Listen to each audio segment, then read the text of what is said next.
Most ladies are dead in the water without a purse mirror. Nobody wants to run the risk of looking like a lizard all day. That's why mirror back buttons are so amazing. Not only can they help you remember what you're supposed to look like,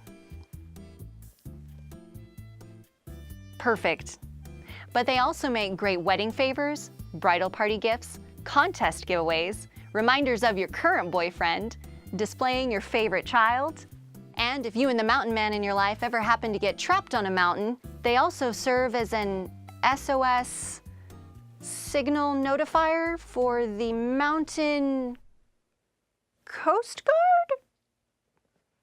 So what else can a purse mirror do? A better question is, what can't it do? Now I'm sure you're probably aching to get making one of your own. So let's get to it. First, place the front shell sharp side down into the shallow side of the die. Add the picture or graphic you want to use, followed by the clear plastic mylar on top of the shell. Then rotate the die so that your components are all underneath the upper die. Here's where the magic happens. Pull the handle down and watch everything disappear.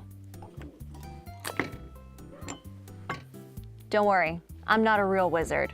Next, add the metal collet sharp side up to the deeper die of the button maker.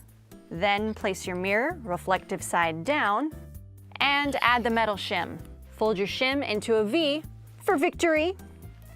And then rotate the die so that all the components are underneath the upper die.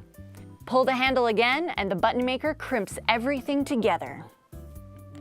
Poof! Leaving you with a perfect mirror back button. Beautiful, just beautiful. And the button's not half bad either.